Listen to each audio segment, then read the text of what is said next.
out of your day to listen to us. We've got some news for you, some news about baseball, got some local baseball news for you, as well as the NFL draft being around the corner.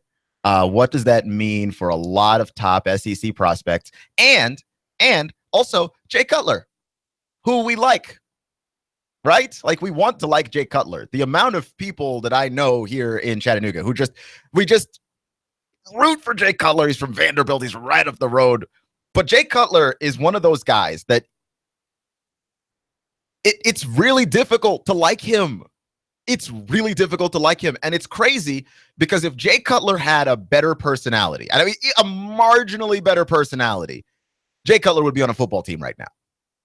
He would. I mean, the guy is playing football at a high enough level that it doesn't make sense that he's not on a football team right now. He plays recklessly. He's a bit of a gunslinger, yes, and he has his weaknesses and his flaws and his problems. But it's so weird to think that if you don't put him with the right coach, if you don't get him on a good roster, it's so hard to think that that guy couldn't win you some football games. He did it before. It's just one of those things where Jay Cutler is the only thing impeding the path of Jay Cutler. And there were rumors flying around that Jay Cutler wants to retire, and his agent had to come out and basically go, no, blow away all those rumors. No, we can't do that. Jay Cutler's not trying to retire. He's not trying to retire.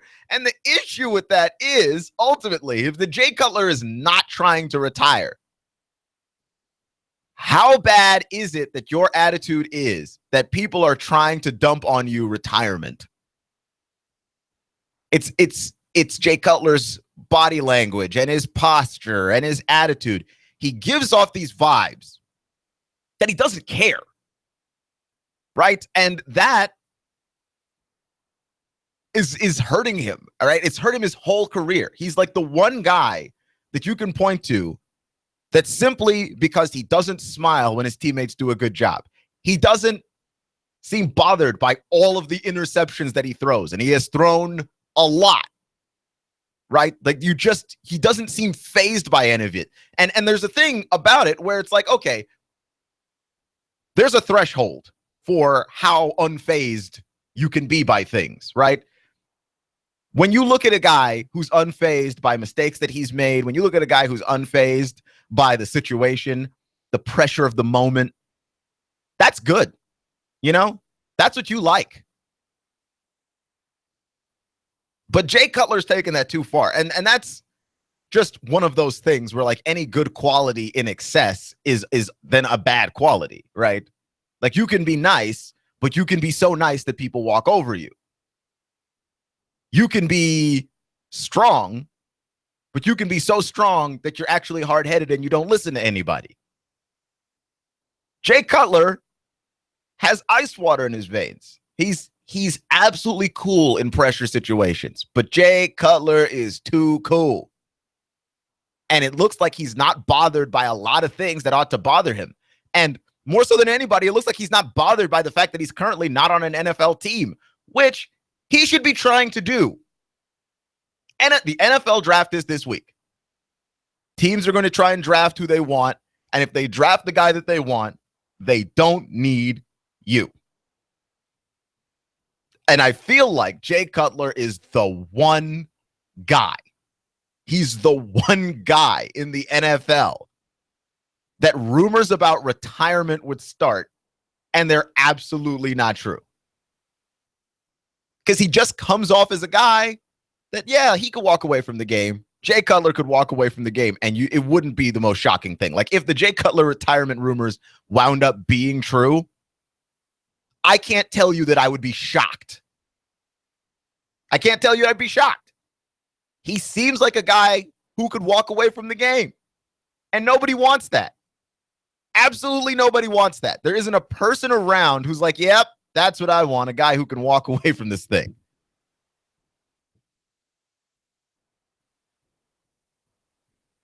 I just find that to be a really bizarre story, but like only only these things happen to Jay Cutler, right? Like when he gets injured, people question how much he cares. That's the Jay Cutler specific story.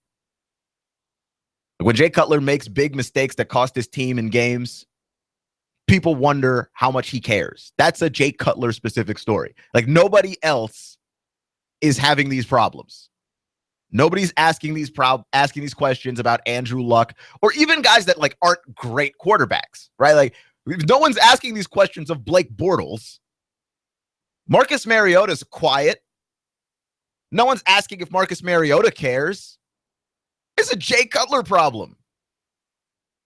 Right? Like no one's trying to figure out. There's a bunch of quarterbacks floating out there, but no one's trying to figure out if Ryan Fitzpatrick is retiring.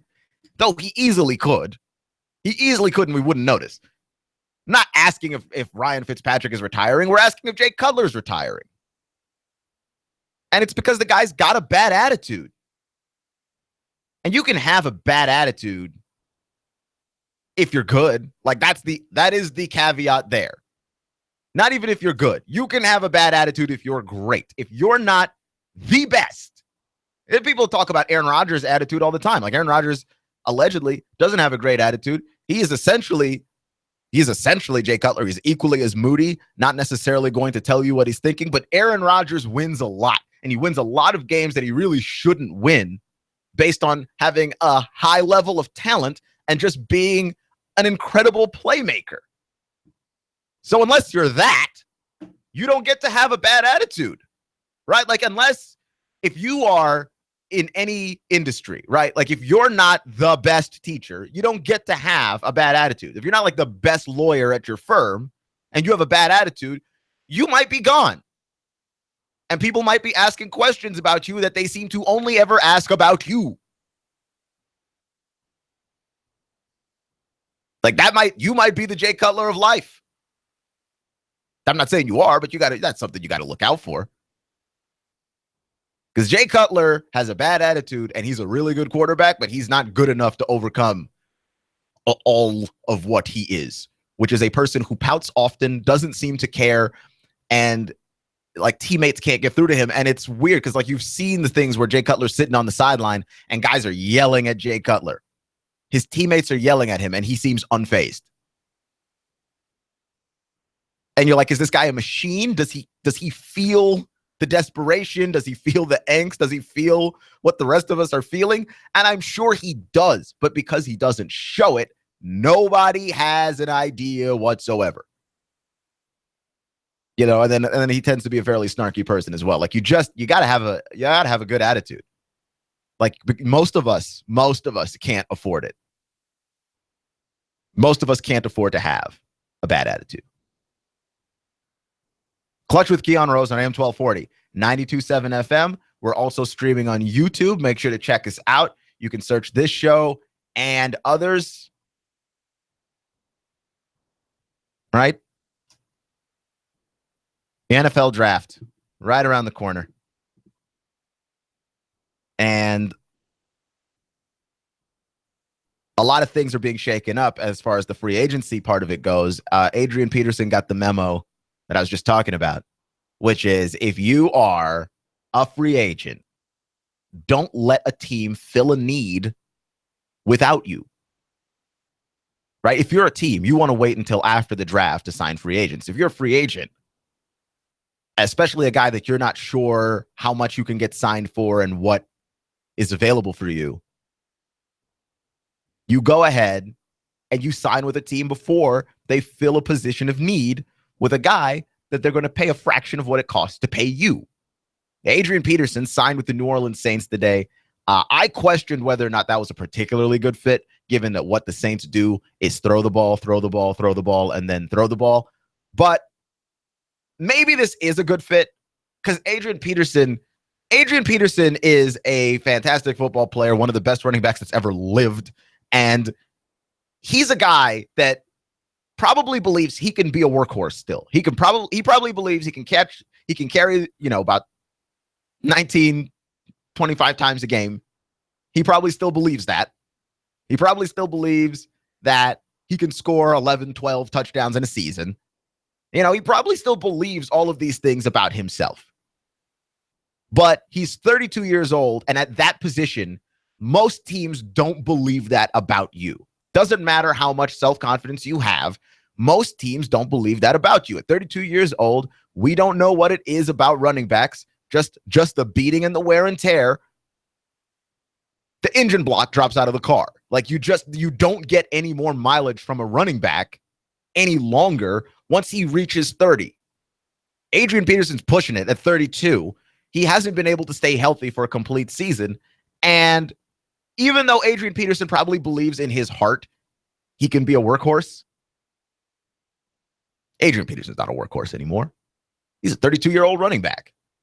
And the Saints, going to the Saints, gives him the ability to do something, which is to not be a workhorse, right? The best option for the Saints, no matter what, offensively, is still Drew Brees throwing the football.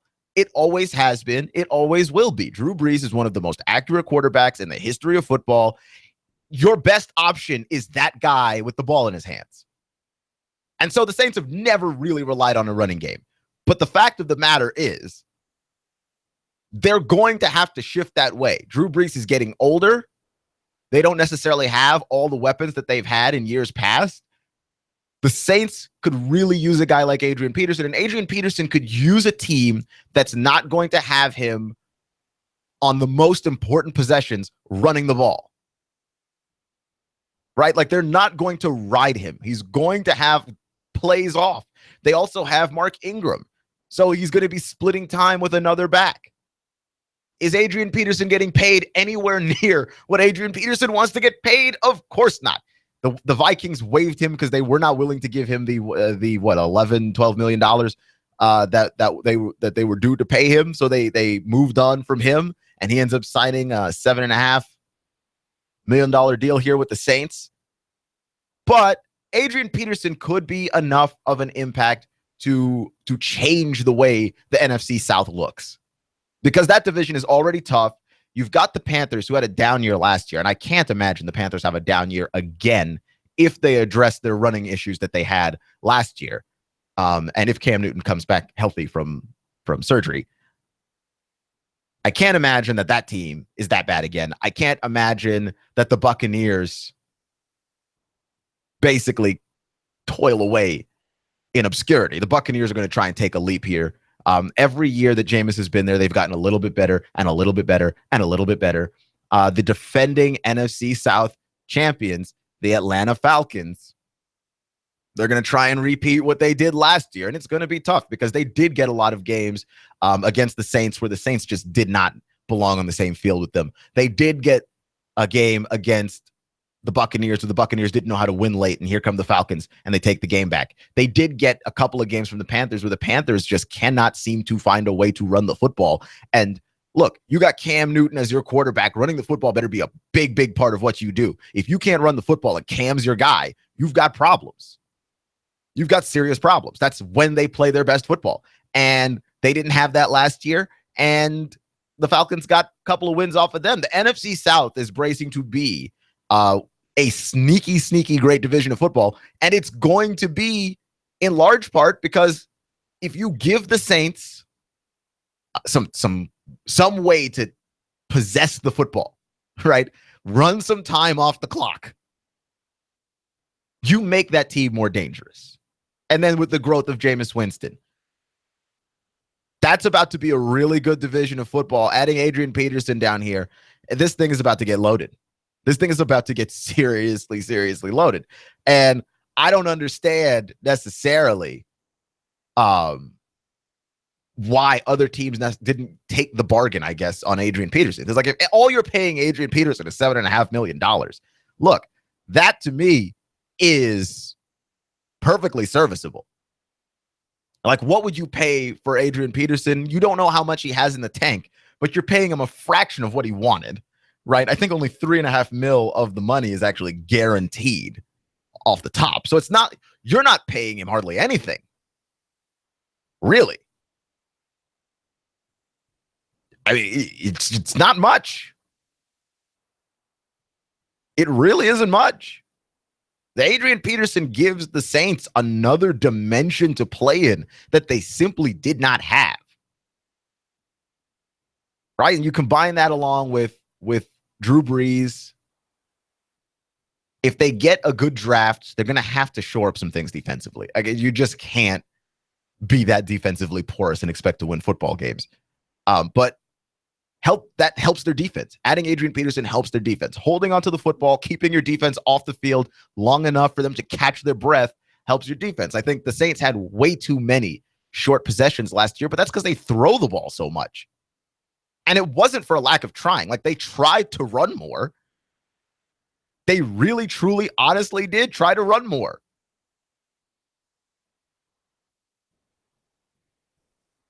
They just couldn't. Clutch with Keon Rose on AM 1240 and 92.7 FM. Just talking about the NFL. We're going to talk about the NFL free agency a little bit first before we roll into stuff about the draft, because it does sort of affect how teams are going to draft. If you fill a position of need, obviously, in free agency, then you don't have to look to fill that in the draft, and you can work on other parts of your roster. But in the draft, if you're a team and you're in dire need of a quarterback, and there are a few, I think the quarterback class here is deeper than people give it credit for. It is. My question is, who's going to take the risk on certain guys? Because every guy in this draft, and I think that when people say this is not a deep quarterback draft, I think this is what they mean. Every guy has a very blatant, very blaring, obvious weakness to their game. Whether you look at Deshaun Watson and go, the decision-making with Deshaun Watson is not good sometimes. Sometimes he makes up his mind where he's going to throw the football long before he throws the football. And some of his worst interceptions have come from playing exactly like that. He looks to where he's going to throw the football, and he decides, yeah, I can get that in there. And he throws it. And he throws it whether or not there's one defender or two defenders or no defenders. He's throwing the ball regardless. He's made up his mind. And that's a problem. But he is a great passer. Like, when he is making those passes, if it's a good decision, it's as good a pass as you're likely to see. And he's got the resume. He's got the skill set. He's got a lot of the tools. He's an intelligent guy. So while he has a lot of these positives, the decision-making you do have to worry about. Mitch Trubisky is a guy, accurate. Very, very accurate passer. My issue with Mitch Trubisky is the same issue that everybody has with Mitch Trubisky. What's his resume? Right? Like, a lot of companies are not going to hire you if you've only ever worked one job. Right? And you're like, and how ridiculous does a resume look if you only have one job on your resume? Right? Like, if you only have one thing on your resume, why bother writing a resume? Mitch Trubisky, 13 starts, 8-5. Like, one season as a starter, there's not a whole lot you can learn from that. There isn't a whole lot you can learn from that. And so there's still a whole lot of question marks surrounding, like, how good is Mitch Trubisky really? Deshaun Kaiser is a guy that people consider him to have the highest upside in the draft. He's the guy that's got the most to gain, I think, over the course of an NFL career in terms of skill and in terms of just being the most polished quarterback. Like, if you polish Deshaun Kaiser, if you polish him, you will have one of the great quarterbacks that's ever played the game. If you fail to polish Deshaun Kaiser, or if Deshaun Kaiser simply cannot seem to get on the same page with you and understand an NFL playbook, then you've got another problem, which is that you've got a really athletic dude who can't play football.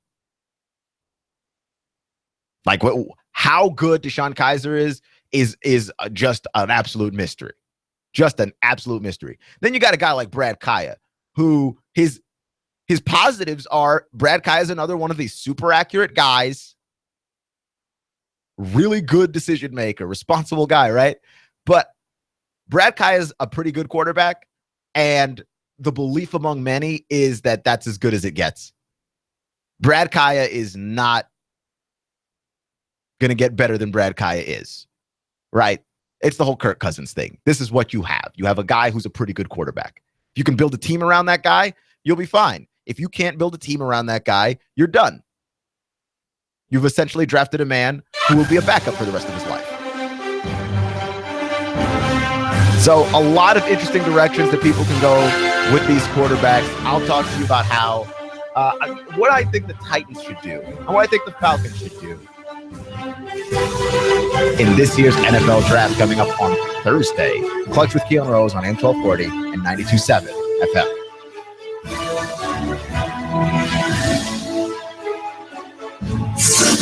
You give us 12 minutes and 40 seconds, we'll give you Chattanooga and the world. News Talk 1240. Nooga Radio AM 1240 and 92.7 FM News Now. 19-year-old Chattanoogan Diego Tomas turned himself in on 2 child rape charges on Monday. After the Department of Children's Services got involved, he reportedly told authorities he knew it was wrong. Caught on camera in Bradley County, a male and a female suspect are reportedly pictured using a stolen credit card and spending more than $200 on a shopping spree. It happened at a Walmart on Treasury Drive. The 2 suspects are pictured leaving the premises on a cruiser-style motorcycle. Patricia Wilkie has been charged by the TBI in the killing of her husband in Ray County. A caller tipped off the TBI that Thomas Richard Wilkie Jr. was dead inside of his home. They found the 51-year-old dead in his home on the 1200 block of Walkertown Road in Dayton. Agents then developed enough info to arrest his wife, Patricia K. Wilkie, as the individual responsible for the crime. A gas tax bill is heading for the desk of Governor Bill Haslam, which would increase the price of unleaded gasoline by 7 cents. If it's going on in the Tennessee Valley, it's going on. Nooga Radio News, AM 1240 and 92.7 FM. Expect clear skies to continue through your nighttime. Comfortable again overnight. Lows 55 to 57. Now for your Wednesday, lots of sunshine, a little breeze out of the south. Very warm, though. Highs 85 to 87 with a few showers and thunder showers rolling through Thursday. Highs near 80. Stop into Lowe's and save big on spring projects like 5 bags of premium mulch for just $10 with big savings on paint and primer as well. Offer through tomorrow. U.S. only. See store for details. And I'm Sports 12 Chief Meteorologist Patrick Ward. On Nooga Radio AM 1240 and 92.7 FM. You have to file your 1040 now. We will handle it for you now. Liberty Tax Service will sniff out every deduction, every benefit. Liberty Tax Service now. Red Bank, Saudi Daisy, Dayton. Liberty Tax Service now. Need windows? Hey folks, do you need new windows? Good news. Window Depot of Chattanooga has a great special going on right now. 10 high-quality, energy-efficient double-hung vinyl windows installed for only $29.90. That's right, 10 double-hung vinyl windows, only $2,990. And yes, they qualify for the TVA rebates. Call 894-0011. Window Depot of Chattanooga today, located at 5950 Shalford Road. Call 894-0011 today. If I'm the city's most intelligent man, it's because I take 2 shots of Mind Enhancement Complex every day. Nature's Finest keeps me stocked with my mainstay, Formula 4. That's where I start. Formula 4. Industrial farming, soil depletion, mineral empty foods. I just say no. Ask about supplements, health, stamina, circulation, heart, prostate under control. Get the Nooga Radio David Tulis freebie. Save $2 on every 5. 20% off. Nooga Radio, Lee Highway, Nature's Finest. The American dream. Home ownership. Are you building equity for your landlord? Why not build that equity for yourself and your family? Rent No More is a no obligation, no cost program. It's designed to teach you the steps necessary and to coach you all along the path to home ownership. Integrity Mortgage Group is owned and operated by local expert Jeff Woody Woodburn. Jeff has been in the mortgage business for over 15 years. Born and raised right here in the Chattanooga area. Jeff is also known as the Lone Ranger. He's helped countless hundreds. Really eager to help you too. So don't wait. Come on, call Danielle right now. You need to reserve your spot for this exciting, informative event. Space is limited, so call now to reserve yours. It's free. 423-517-8004. 423-517-8004. Call 423-517-8004. A Nooga Radio is proud to partner with Integrity Mortgage Group to bring you Rent No More. Reserve your spot for this exciting, informative event. Space is limited, so call now to reserve yours. It's free. 423-517-8004. 423-517-8004. Call 423-517-8004. Stop building equity for your landlord. Live the American dream. Home ownership with Rent No More. We'll see you there.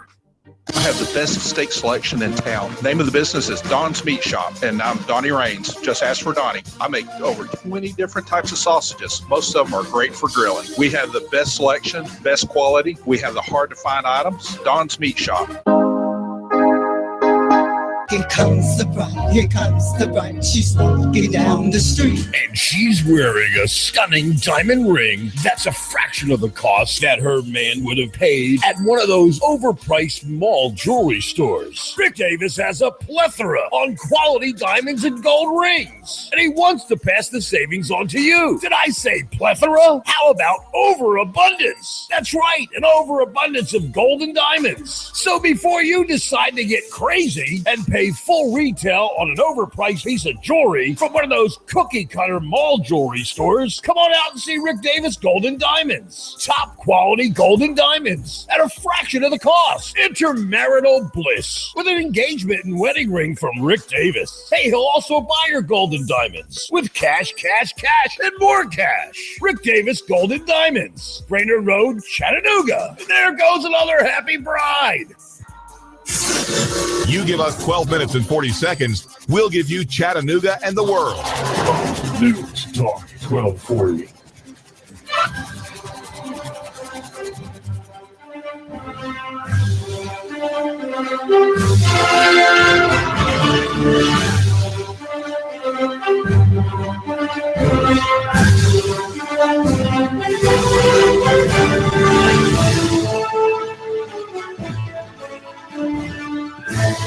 We're going to get to those NFL draft observations in a second. I just, going to give you some NBA playoff thoughts because Atlanta played last night. Played a heck of a ball game.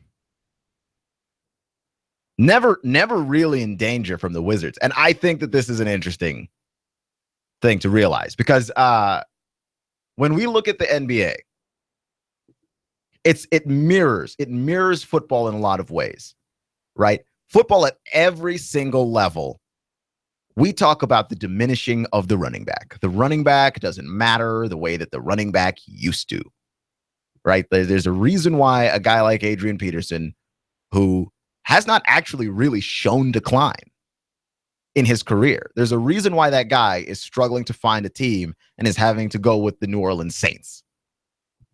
We're not paying him nearly as much money as he was hoping to find in free agency, especially given what he's done in this league.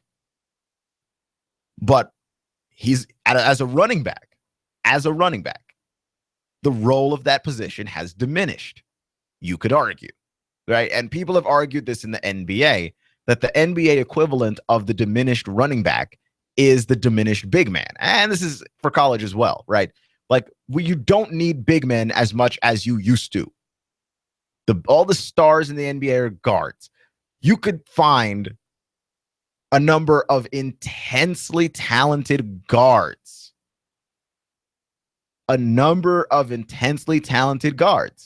And, I could name a bunch of guys, and I feel like I could keep naming guards and not ever run out. Like, if I stopped when the guy started to be really bad, it would be a while, right? Russell Westbrook, James Harden, John Wall, Chris Paul, Steph Curry, Mike Conley, Kemba Walker, Isaiah Thomas, Deion Waiters, Tony Parker. Like, I could just keep going and going and going on guards. Now, even Ricky Rubio's playing well. Like, you could just keep going on guards. It's hard to find a bunch of big men in the NBA that really, really impress. Because at this particular moment, it's Anthony Davis, it's Karl Anthony Towns, it's Kristaps Porzingis. That's my list. That's the list. Right? You could probably toss in there the guy from Denver. But that's the list. The list is like 4 guys. The important big men in this league. So the way that Atlanta beat Washington last night, I found to be profoundly interesting because Washington has the better guards. In fact, 1 through 3, I would argue Washington has the better wings, right? Wall, I would say, is better than Schroeder. Would you not agree? Because I would say so. I would say that Bradley Beal is better than Tim Hardaway. I would say that Otto Porter and Mike Muscala, I would give Porter the edge over Muscala. It's not like a massive gap, but it is a gap. I mean, Porter is better. And yet here we are. Atlanta was able to dominate that game from the beginning to the end, control the tempo all the way through. And why were they able to do that? Well, part of it is that Washington missed a lot of shots. They missed a lot of shots. They got a lot of good shots, and they just missed them. And I feel like that little bit of playoff nerves, that little bit of desperation, it's starting to get to them. It's starting to get to Washington. They've never been to an Eastern Conference Finals before. Atlanta has. I didn't think Atlanta was going to win this series, and I still don't. I stand by my picks. I'm not a flip-flopper here. But like I do think that Atlanta has put together something here, that they've made this series a very interesting series, and they've given themselves a chance to win now. Right? Because they show up on Washington's floor and they ball out the way that they've played the last couple of games. And really, if you go all the way back to game 2, Atlanta's been dominant down low. Right. But it's this sort of idea that, like, yeah, we talk about big men being diminished in the NBA. Well, Washington's beating Atlanta in guard play. They've got the two better guards. 1 through 3, Washington is better than Atlanta. But Millsap and Howard are doing damage. And Washington can't seem to stop Dwight Howard, and they can't seem to stop Paul Millsap without fouling. Now, they got Markieff Morris for Washington in foul trouble early. And that guy was done. And like there is no defense when you are able to dominate somebody in the paint, dominate them scoring in the paint, dominate them with your bigs, dominate them in the post, and then grab just about every available rebound. You are out rebounding this team at a level that is horrifying. Dwight Howard notches a double-double, leads the way. And I said that yesterday. Dwight Howard needs to play better. He has to. They're paying him $20 million. Like, I don't care about any other number. $20 million, that's the most important number this series. The Hawks go how Dwight Howard goes. If Dwight Howard is able to do damage on the glass, if Dwight Howard is able to punish the Washington Bigs down low, it doesn't matter what John Wall does. It doesn't matter what Bradley Beal does. It doesn't matter what Otto Porter does.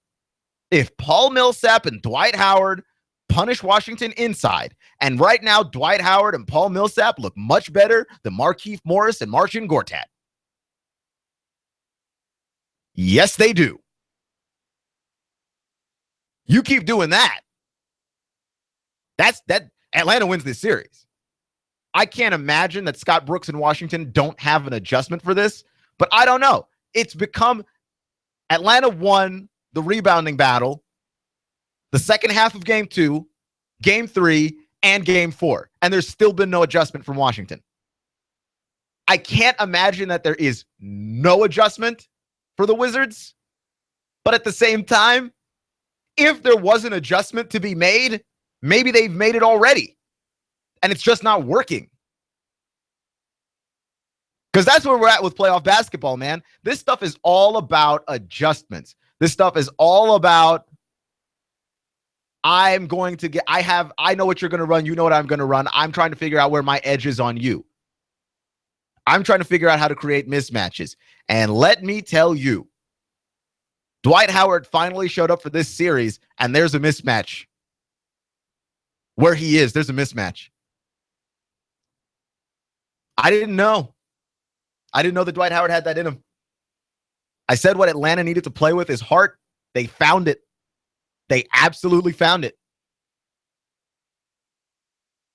And now we've got ourselves a series, which in what is easily, by the way, the best series of all the games playing. So yeah, I call that one too, because like if you look at all these series, right, like what Golden State did to Portland last night is unfair and unreal. Get to them in a second. But Atlanta has got as good a shot as the Wizards right now as winning this series. We're all leaving again. Best 2 out of 3. Best 2 out of 3. And I don't know that just having home court advantage helps Washington as much. Though we do know that Washington is a better home team than road team. They have one of the best home records in the league. They have one of the worst road records in the league. So like them being able to beat somebody else on their floor, that's a tough one. That is a very, very tough one. But we'll see. What adjustments they make, and if the advantage of Millsap and Howard is too much to overcome. Because I don't know what adjustments they can make with the guards. Beal and Wall played well again. It doesn't seem to matter. It doesn't seem to matter. When Howard and Millsap are playing well, they not only score points, they do the other thing that having good guards can't do. Get rebounds. And possibly, Paul Millsap and Dwight Howard are proving something very, very important. That the big man in the NBA, he ain't dead yet. Clutch with Keon Rose on AM 1240 and 92.7 FM. Make sure to check us out, by the way, on YouTube, on Facebook, and Twitter, as well as our website, NoogARadio.com. It's a perfectly simple streaming website. You go to all of these other radio station sites. They've got all this nonsense on there, pop-ups, promotions. Look, we keep it simple. You open the site, you stream the station. That's it. We're doing this for you. That's all I'm saying. So, could talk a little bit about the Warriors because I picked them to win the NBA Finals, which is not a bold pick. I've got that. That's not bold by any stretch of the imagination. And I would not suggest as such. However, I don't know if I've ever seen a team with a first quarter dominance the way that the Warriors can dish out a first quarter dominance. And by the way, if you're one of those people that did not believe that Kevin Durant was important for this team, what he did last night was show up and give the Warriors 3 dimensions where they were playing with 2. And they're already scary good with 2 dimensions, but with 3 dimensions, that is horrifying. I don't know who stops them. Right? Because like Cleveland had to fight all 4 of their sweeps against Indiana, a team whose talent is limited to Paul George. Right? Like they had to fight and battle and scratch against Indiana. Claw against Indiana. Right? Like they get the sweep, but therefore that might be the ugliest sweep I've ever seen in my life. Could possibly be the ugliest sweep of all time. Right? Just incredible how much the Cavs looked like they were struggling. Indiana could have won any one of those 4 games, and it wouldn't have been shocking. If Portland had won any of the 4 games that they played against Golden State, yeah, I would have been absolutely surprised. Absolutely surprised.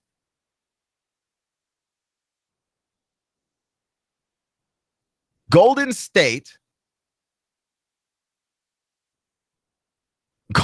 showed up in the first quarter and dropped 40 on those boys. They showed up and dropped 40. Like, who can do that? Who actually can do that? And it just sort of further exaggerates the deal with that team, which is, who do you guard? And when they're shooting the way that they're shooting, right, which it just looked like bombs away for them. When they're shooting the way that they're shooting, who do you guard? Because all those guys shoot threes. And they shoot them very well. Who on earth do you guard? Blew Portland out of the arena. I mean, that is a display of offensive firepower that when you're in the playoffs, you need that. That's an intimidation factor. That's an edge. That is someone coming into the series and going, look, we're going to have to run with them. And you're not sure if you can, because who has legs like that? Like, you're going to have to run with Golden State on every possession. And by the way, defensively, they're playing at an incredibly high level. All right, which is why Mike Brown, he's the interim coach right now. And I'm saying, relax. Look at how good a job Mike Brown is doing with this team. Oh, look, Mike Brown is a good basketball coach when he has good players. When will we learn that the NBA is a players' league? It is a players' league. A coach can show up. He can institute something that takes you to another level. That's what happened with the Warriors when Steve Kerr got there.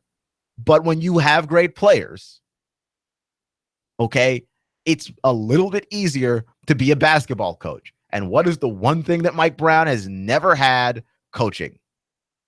Outside of that 1 year or a couple of years that he had LeBron, and in fairness, he had LeBron and nobody else. He never had good players. Mike Brown never had the luxury of coaching with good players. Now he's got Curry, Thompson, Durant, Green, and Iguodala, and he's blowing dudes out of the gym. That's just what this is. Like, some guy can put together all the pieces. That's what it is in the NBA. That's what it comes down to, is putting together all the pieces. But this is a players' league. Like, a lot of criticism went Scott Brooks' way when he was at Oklahoma City with Durant and Westbrook. A lot of criticism went his way about how the offense would become very simple at the end of games. There didn't seem to be a play that they would run. And that's the way that they look now in Oklahoma City with just Westbrook. And now it's easy to look at the way that they're running it and the way that the Wizards are now playing better basketball. And the Wizards do run plays at the end of games. Not that it helped them in the last couple, but they do run plays at the end of games.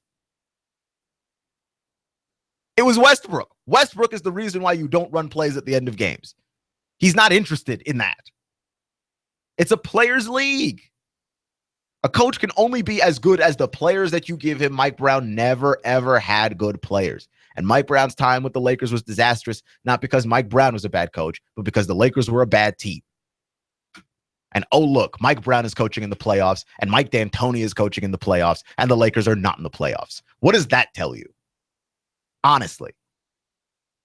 We just pin things on coaches very often because, okay, that guy's the leader. And it matters, but the leader among the players is more important than the coach. At least in that sport. Right? Like, it is more of a coach's league in other sports, but in the NBA and in basketball, no, not really. Like, not even in college basketball to a certain extent, because if you have talented enough guys like John Calipari, you've punched your ticket to the NCAA tournament. We know Kentucky's going to be there every year. Like, and a lot of times we don't even know who's on Kentucky's team when the season starts. Just saying. Clutch with Keon Rose on AM 1240, 92.7 FM. And, Ottawa, by the way, last night, baseball. Ottawa, 4-0 lead.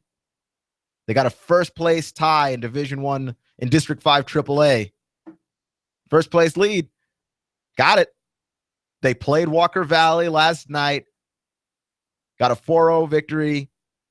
Daniel Willie playing really, really well under pressure. So Ottawa is 22-5, 7-3 in division. And Walker Valley 7-3 in division as well. So yeah, that was a nice game that happened. And Daniel Willie's a guy, Ottawa relied on that guy all season long in pressure situations.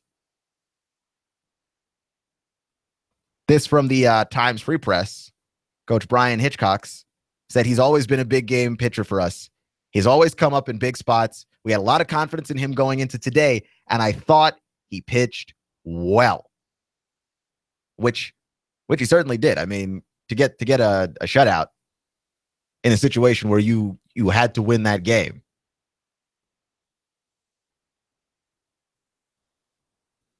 So Walker Valley and Ottawa will play again today. But, and it's not going to be an easy game for Ottawa, by the way. Because Walker Valley can't score, right? Tucker Mendenhall is good hitter. Had a good game yesterday. 4 for 4 for Walker Valley.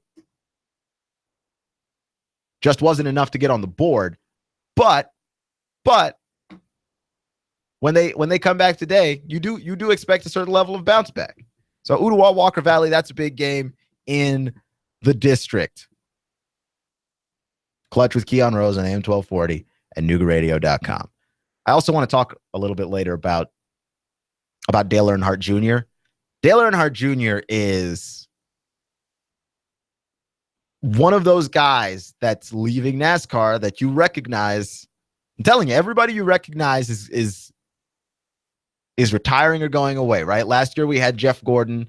This year, Dale Earnhardt Jr. is going to retire. And in large part because of the rash of concussions that he suffered driving.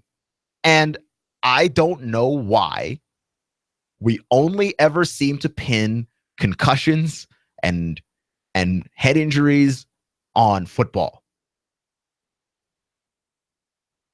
We only ever pin it on football. Look at how reckless football is. Look at how dangerous football is. And it is dangerous. And it is a reckless sport. And we know this. Right? I'm not going to sit here and pretend like football's just safe and that, oh, okay, I like it, so let's just put our heads in the sand and not acknowledge that the game is dangerous. And that on some level, it is very, very crazy to have high schoolers and college players playing this game that is this dangerous. But, hey, man, NASCAR is a dangerous sport too, and you start that at an early age as well. If you don't get into NASCAR, if you don't get into a lot of motorsports at a very young age, you never have a chance. You can't get into NASCAR as a 20-year-old. You've got to start early, right? Like, that's the one thing about NASCAR. Like, it's not a sport that just anybody can do anymore. And it used to be. It used to be an everyman kind of sport. It isn't. It really isn't. You've got to have some money to start. But head injuries in NASCAR, head injuries in hockey, head injuries in soccer. We never talk about these things, but we will talk about these things. Clutch with Keon Rose next on AM 1240 and 92.7 FM.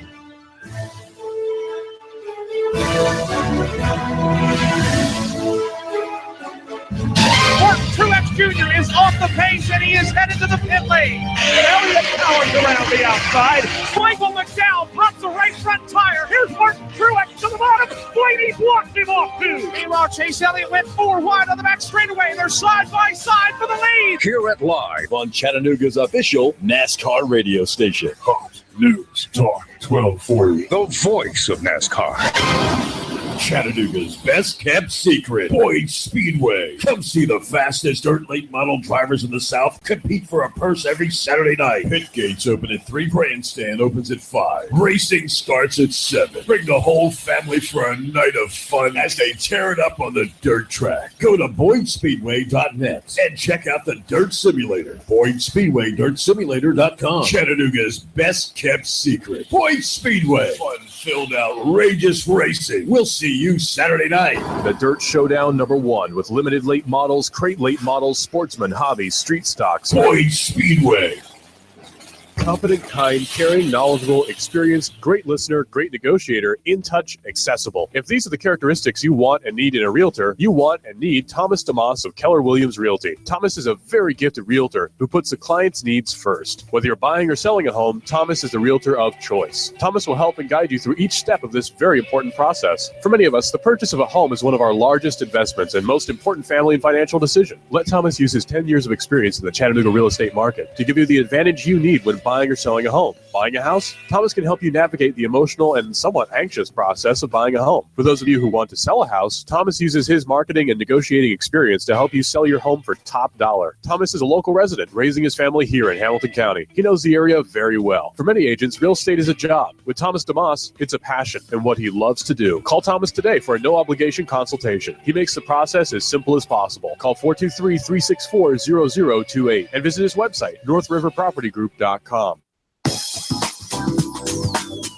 Picture that curl of steam rising from your fresh-made pizza. And in a flash, let it take you aloft, teasing all your senses. I'm talking about Jet's Pizza. If you eat out at Jet's in Hickson or take home your steaming deep dish square pizza, you'll love Jet's. They use only the best ingredients in a family recipe. Also try the cheesy bread, wings, chicken, Or bread with bacon, antipasta or Greek salad. Jet's Pizza at Buy Low near the S-Curves. Open till 10 p.m. Sunday through Thursday and 11 p.m. Friday and Saturday. You can order online or have it delivered. jetspizza.com. That's jetspizza.com. Or call them now. They'll have it ready when you get there. 757-1616. That's 757-1616. Jet's Pizza, the best pizza in town. 3600 Hickson Pike. Life is short. Eat better pizza. Let's get Jets. Final expenses, funeral costs, cemetery lots, unpaid medical bills, probate cost, debts. Debts are due and payable upon death of debtor.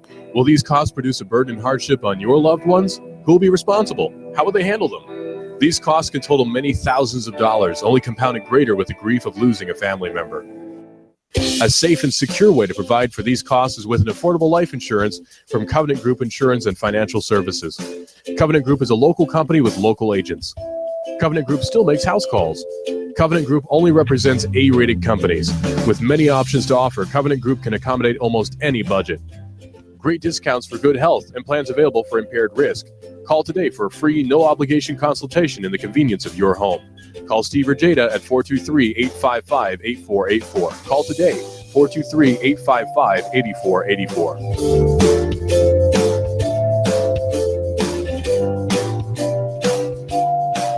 I've been a customer at SNS 14 years. It's way out of my way, but I'm well treated. I believe what I'm told. Price is reasonable. David Tulis here. Make an SNS appointment today. This week, get $50 off any 30,000-mile service or timing belt repair. And get a free combat knife as a gift. SNS Auto Repair specializes in Toyota, Lexus, Honda, Acura, Scion, Nissan, and Infiniti. 6-time winner of Best of the Best Award in the Times 3 Press. 855-3436. ssautorepair.net. 855-3436.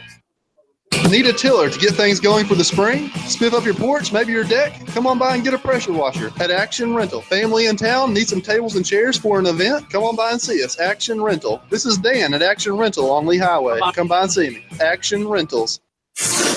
You give us 12 minutes and 40 seconds, we'll give you Chattanooga and the world. News Talk 1240.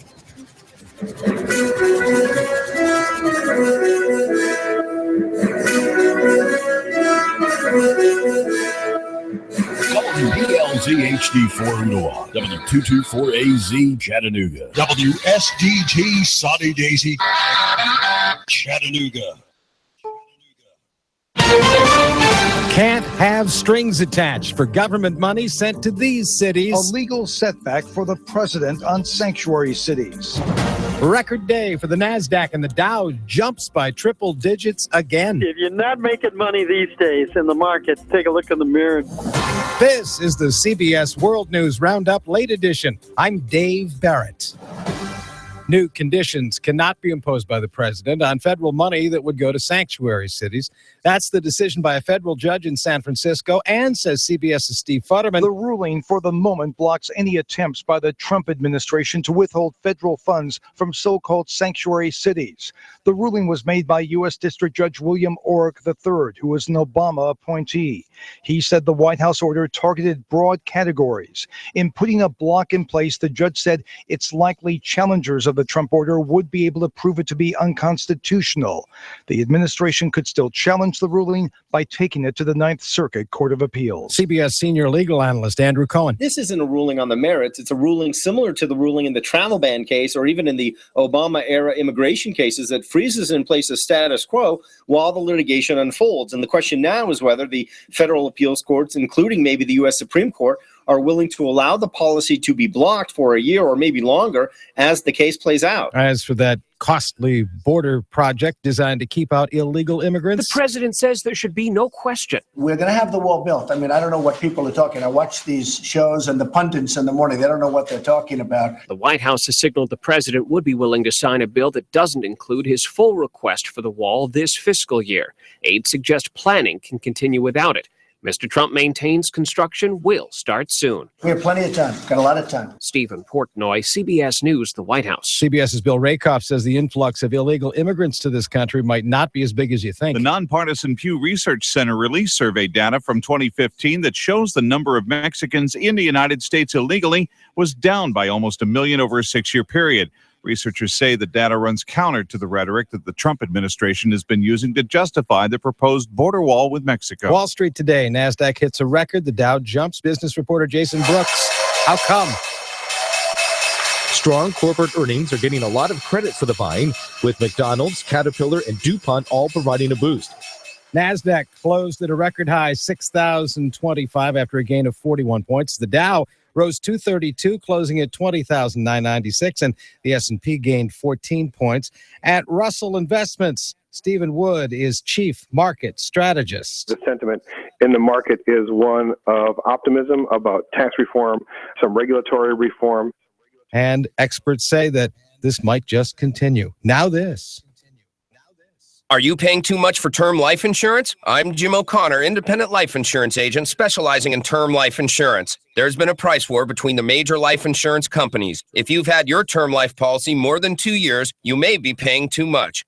For example, a male age 45, non-tobacco user issue preferred best, $1 million of coverage is only $56 a month guaranteed level for 10 years. Or a male age 50, non-tobacco user issue preferred best, $500,000 of coverage is only $91 a month guaranteed level for 20 years.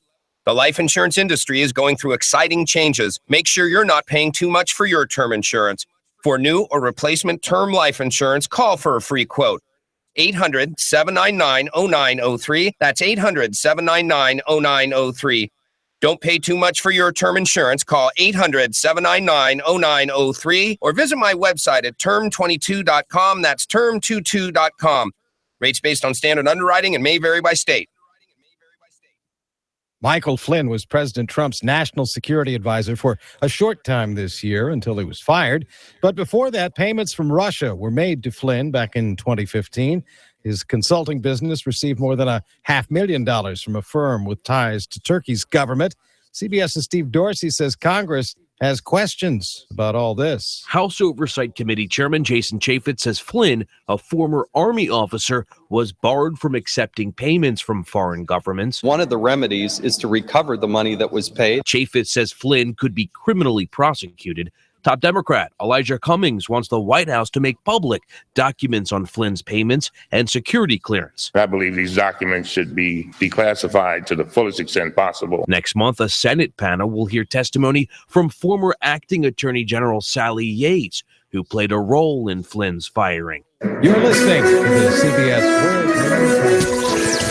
Nooga Radio, AM 1240 and 92.7 FM News Now.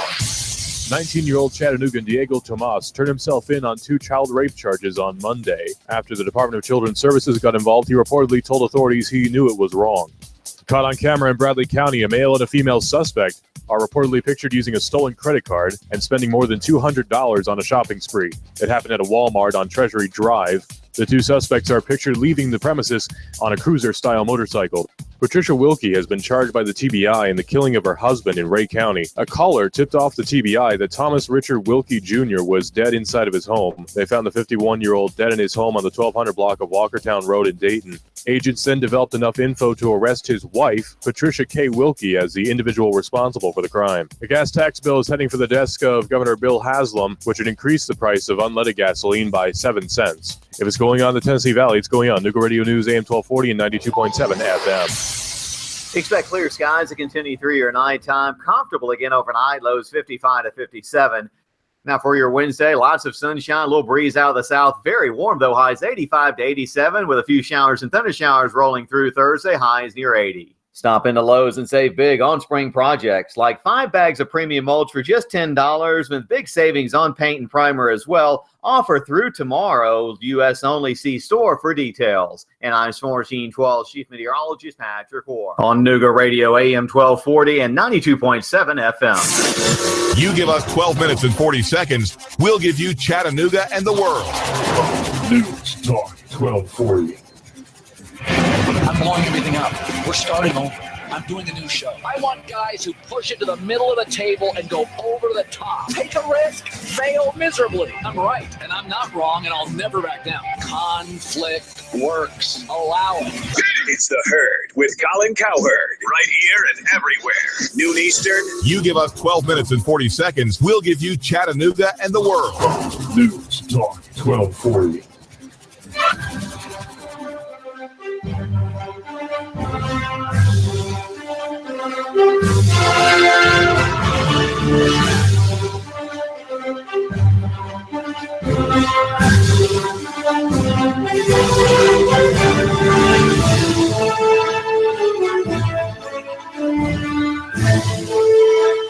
Hello, Chattanooga. You're listening to AM 1240, 92.7 FM. You can also check us out on Noogaradio.com. This is Clutch with Keon Rose, hour number 2 of the show. The Ottawa Owls and Walker Valley. Ottawa gets the win yesterday. They're going to bounce back today, do it again. Ottawa forces a tie at the top of the district standings there, District 5 AAA. So we're gonna see them do that again. And yesterday, Atlanta getting the victory over the Washington Wizards to tie that series up at 2 games apiece. By far, the more interesting series happening. And of course, Thursday is round one of the NFL draft. And earlier this week, Jabril Peppers found himself in a little bit of trouble. His test was diluted, came back positive for a diluted test. I had to find out exactly what all that meant, right? Because I was like, I don't think that Jabril Peppers is a guy that's taking drugs. All that a diluted test is this. It means that the man drank too much water. That's it. I thought that there was a more complicated explanation there, but you have creatine levels in your body, and when they do the test, it seems like the levels are very much diluted, and that's what he tested positive for. He tested positive for hydrating. So now you're thinking, like, how much do you have to dilute, right? How much do you have to dilute to throw this test off? Do you need to drink a gallon of water? Do you need to drink 2 gallons of water? No. You know how much water you need to drink to throw off this test? 48 ounces of water. Folks, that's 4 water bottles. That's 4 Dasanis. That's 4. I mean, that's not even much. You drink a water bottle an hour, which to me, if you're an athlete, that's like the minimum of what you should be drinking anyway, right? You drink a water bottle an hour. That dilutes your test? Look, the NFL has had problems with its testing before. But in no way should Jabril Peppers be in the drug program because of a diluted sample, because dude drank too much water. And I cannot stress this enough. He had the flu. He had the flu before the combine. He drank all of this water, which I don't know if you've ever had the flu. I don't have the flu very often. And I'm very fortunate to just not get sick that easily. But when I have had the flu, look, man, you're on fire. You feel thirsty as all get out. You will drink any water, right? Like, I'm one of those guys. I'm picky about the water too. I'm not going to just drink tap water. I'm an elitist. I don't want to just drink tap water like some kind of commoner. I get my water from the store, like a patrician. So I drink water from a bottle, the way the good Lord intended it. And when you're thirsty, when you are that thirsty, yeah, I'll drink tap water. Me, overly elitist me, I'll drink tap water. You don't care where the water comes from when you have the flu. You could accidentally drink 48 ounces of water. I can't believe that. That's all it takes to dilute a sample? I don't know what's wrong with the NFL, but the guy tests positive for this. Teams are going to look at this. This may affect his draft stock. And Jabril Peppers is legitimately one of the top talents in the draft. If you're a team and your need is safety, cough Titans, cough, Jabril Peppers may fall his way to you. And the Titans have 2 draft picks. You can get Jabril Peppers in the late first round, maybe even second, because the guy drank too much water. He didn't smoke weed. There's no video of Jabril Peppers in a gas mask and a bong. Jabril Peppers didn't go out there and do any coke. No, He drank too much water. He drank 48 ounces of water in 4 hours. What I want to know is why aren't more guys coming back with diluted samples? Because that seems like a reasonable amount of water to drink. 1 water bottle an hour? In high school, I didn't even play sports. And I drank 1 water bottle an hour. Because you weren't trying to cramp yourself in gym class. Really? That's all it takes? That's weird. And then also he did test for 2 positions. He did safety and linebacker as well. So when you look at the fact that he had to do twice as much running around as anybody else had to do, of course he's going to prepare for that by drinking a ton of water. Like, that to me just seems not only reasonable, but quite frankly, it's insane to somehow extrapolate from that. Oh yeah, the guy was somehow trying to dilute his sample by drinking tons of water. Like, I don't even know how I would do a drug test as an athlete. I don't know. Because I've had to do drug tests for like normal jobs, and they at least let you go in the bathroom, right? They let you go in the bathroom, and they're like, look, if we hear the sink, your drug test is done. We hear the toilet, your drug test is done. Right? I've had that. I've had to do drug tests for jobs. But they at least let you go in the bathroom. When you're a professional athlete, people have gotten so good at cheating these days, they don't let you go in the bathroom. You go in front of a person. You go in front of a person. I don't like it when I'm in the bathroom and somebody shows up in the stall next to me. Nah, you just go in front of a person for these drug tests. How is it that they see him? He goes in front of a person.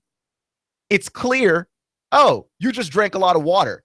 Like, why is that not the obvious thing there? It's incredibly awkward for you to not get enough information. Like, the NFL's got to do something about these drug tests, man. That to me is the craziest thing. And by the NFL, really, I mean like the players union. It's the players union that needs to go, okay, this is stupid. Right? Like, you could get suspended over I drank too much water. That's madness to me. Like, one of the best players in the draft could stand to lose some money because he drank too much water because he had the flu. I don't understand how that's possible. You don't exactly have to be a sea creature to drink 48 ounces of water. That's 4 water bottles. That's 4. I've played pickup basketball, and I've taken out 4 water bottles in 1 hour. I can't even imagine if you're trying to somehow impress some NFL scouts in a day of drills. That's 4 water bottles, man. That is absolutely insane. Clutch with Keon Rose on AM 1240 and 92.7 FM. So, Sports Illustrated.com, they've got a great piece on Dalvin Tomlinson. It's headlined Alabama's least hyped NFL draft prospect also happens to be its biggest badass. And yeah, dude seems cool. Dude seems really, really cool. He wrestles. And so, yeah, had he grown up in the Midwest where wrestling is just huge, where wrestling is closer to what football is here, he would have been a wrestler, right? Dude is 300 pounds and freakishly athletic for 300 pounds. And he understands leverage and all of those things that wrestling naturally teaches you. He just decided to focus in on football because you can make much more money playing football. But the man might very well have been an Olympian if he had decided to go into wrestling. And so there are these awesome stories about how Alabama players come in to Alabama and they hear Dalvin Tomlinson's a wrestler and they want to go test him. They fight him to try and see if they can beat him. And he's a wrestler. That dude's a true wrestler. He does not lose. He does not lose. He is 6'4", 320 pounds. To me, now I understand I'm not the kind of person that Alabama would ever look at to play at that school. So I get it. I'm just saying, I see a dude who's 6'4", 320 pounds, and he's telling me he wrestles. I don't want any parts of that. I don't want any parts of that. That there is the qualification for the all dark alley team. The all dark alley team, of course, being the team of people that you would least want to see in a dark alley, right? Ronda Rousey, to me, she's on the all dark alley team. I understand she has had a string of losses. I get it. She's on the all dark alley team. Okay. Prime Charles Oakley is on the all dark alley team. I don't want to mess with Charles Oakley in a dark alley. You got to be kidding me. Get out of here. Nobody wants that. When you talk about problems that you don't want to have, I don't want those problems. Charles Oakley in his prime? Yeah, no. No, I don't want those problems. Right? There are some people, they make the all dark alley team. Brian Cushing, the linebacker for the Texans, who's just insane and a crazy person, and he once headbutted a person in a game and split his forehead open and started bleeding, and he was still talking trash. He's on the all dark alley team. I don't want to see Brian Cushing in a dark alley. If you have any other nominations for the all dark alley team, 800-8949 is our number. It's not a 1-800 number. It's a 423-800-8949 is our phone number. If you have any other recommendations for the all dark alley team, I'm just saying, I already know about my all dark alley team. I might give you the all dark alley team. I might give you the all dark alley team later this week. I do have it written down. It's a it's a 10-man roster. It's a 10-man roster of people I don't want to meet in a dark alley. And Dalvin Tomlinson, look, he's in strong consideration. He's in very strong consideration for the team. That's all I'm saying. Take that however you want that. But that's one of those things that when you come from Alabama, you might be overshadowed. Right? Because, I mean, you're talking about guys like Reuben Foster, who is going to fall down in the draft because of his failed drug test. But you're also talking guys like Jonathan Allen. Like, Alabama has so many good draft prospects that it's kind of insane that a guy like Dalvin Tomlinson, who might not otherwise be overlooked, is somehow otherwise overlooked because there are so many guys who are incredibly good from that one school. Right? You're going to talk Cam Robinson, Jonathan Allen, Reuben Foster. I mean, that school's deep. And if you want to talk about why they run the SEC the way they do, Tim Williams, if you want to talk about why they run the SEC the way they do, it's because of that depth. It's crazy, especially on the defensive side of the ball, and especially at offensive line. It's something that no other school can boast. And so while the SEC, I say, has a lot of stars all over the place, right? Like when you look at the first round of this draft, the SEC dominates the draft, and it's not all Alabama. Talked a little bit about this yesterday when you consider Myles Garrett, Texas A&M. I'm just going to name all the non-Alabama prospects. Leonard Fournette, LSU. There you go. Jamal Adams, LSU. Tease Tabor, Florida. Derek Barnett, Tennessee. You just have a lot of players. Charles Harris, Missouri. You've got a lot of players from all over the SEC. Like most of the first round of the draft is the SEC.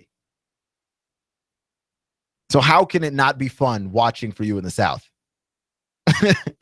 Like there's a high chance that somewhere your team is going to be called. Maybe in multiple places.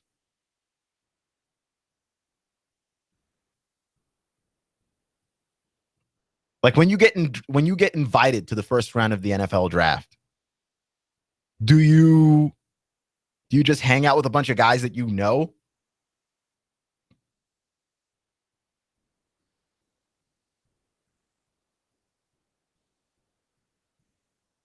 Right? Like you just hang out with a bunch of dudes you know.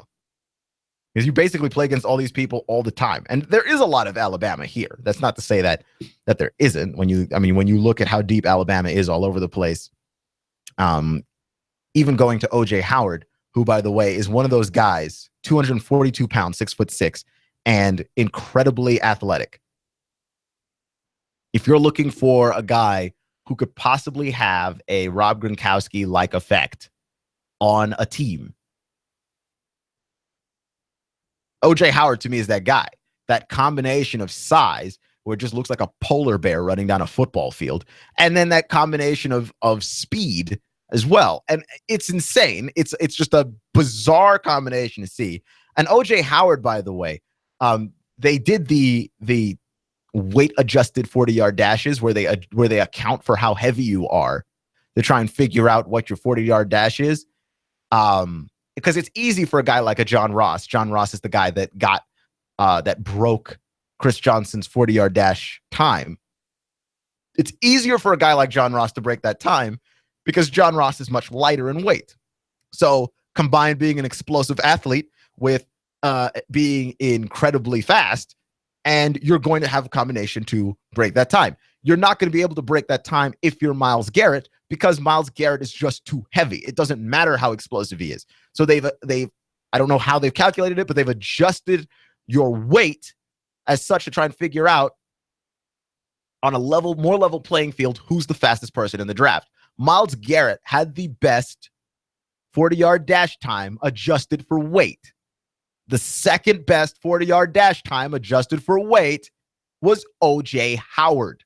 And OJ Howard is a beast. Absolutely through and through. And almost kind of disappointed in how it was that Alabama used him in some ways, because you could rely on him down the field.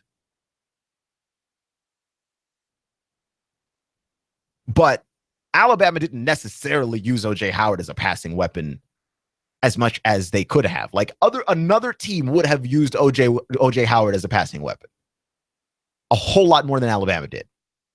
OJ Howard still got 1,000 yards,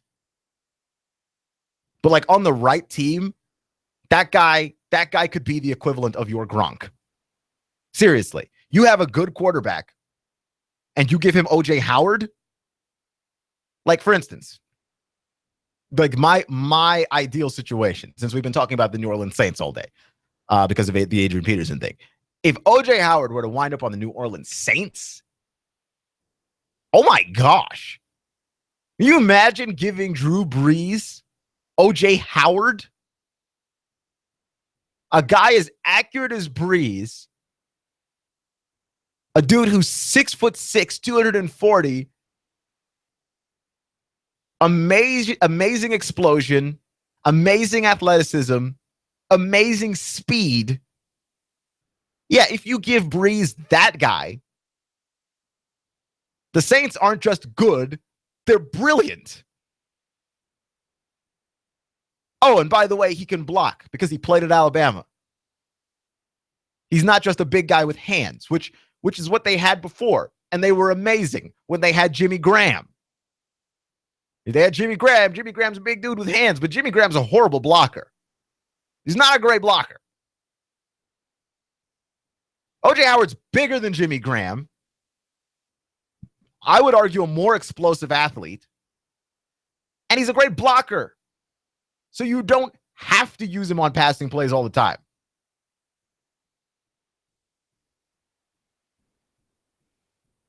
That's insane. That is absolutely insane. Like, there's some guys in this draft that just physically, I don't understand them. Right? Like, they don't make any sense. Jabril Peppers is one of those guys to me, by the way. Where I look at him and you could play Jabril Peppers every down if you wanted to. Every down. You could move him all over the field and play whatever position you wanted. And then he could still return punts for you. Right? Like, he's that guy. Leonard Fournette is freaky, just freaky. So I'll give you my ideal landing spots for some of these SEC guys, and you can call if you agree or disagree. 800-8949 is our phone number. AM 1240 and 92.7 FM. Clutch with Keon Rose.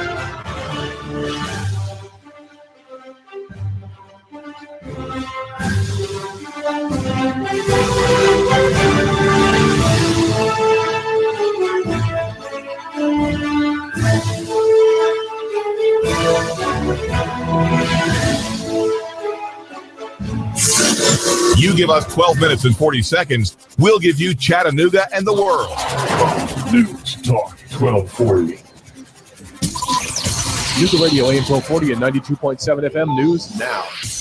19-year-old Chattanoogan Diego Tomas turned himself in on 2 child rape charges on Monday. After the Department of Children's Services got involved, he reportedly told authorities he knew it was wrong.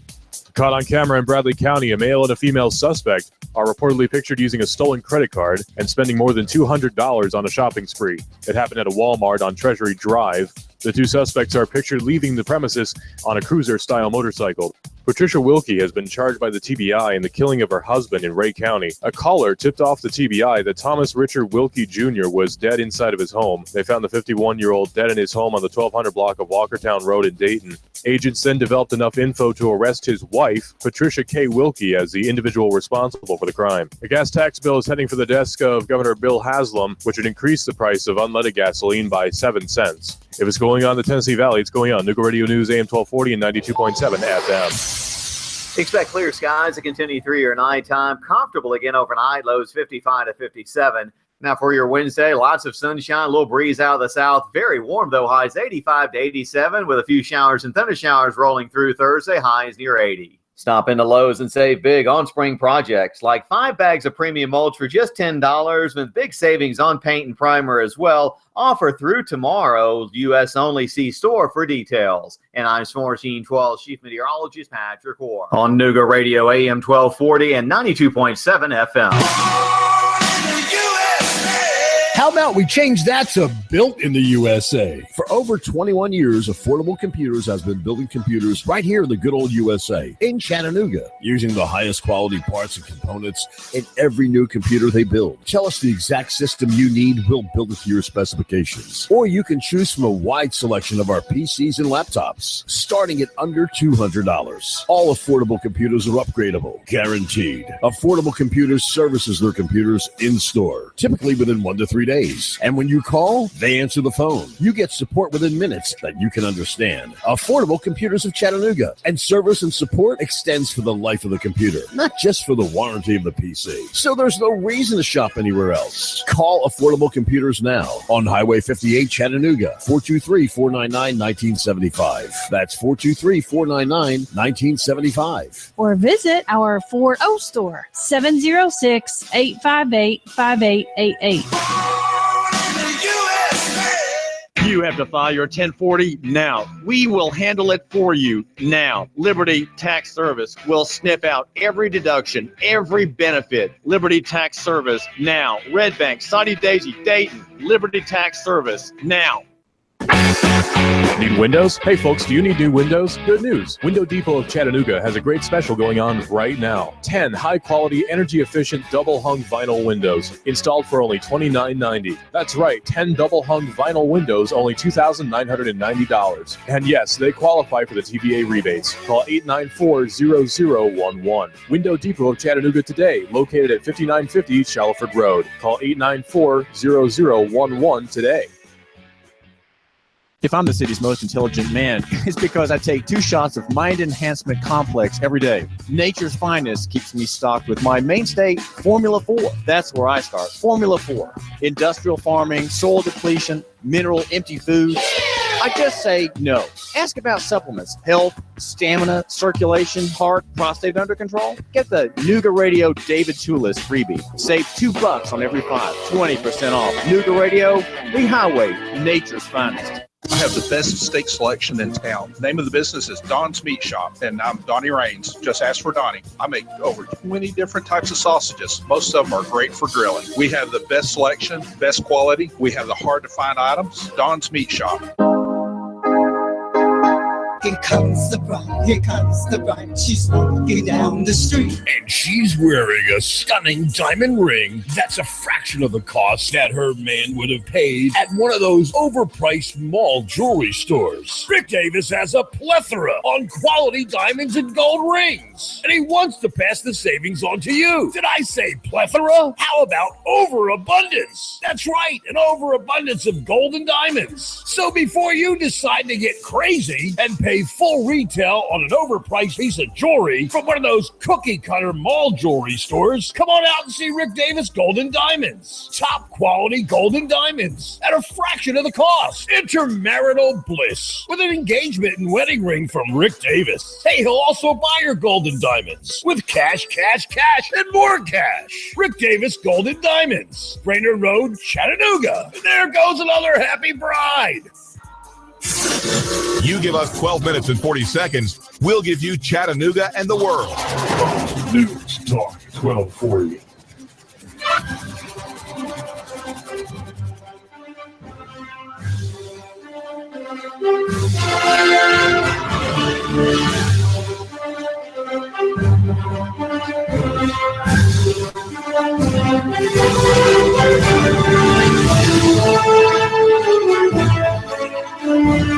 I know that my family and friends are going to laugh when they hear me say this, but it's true.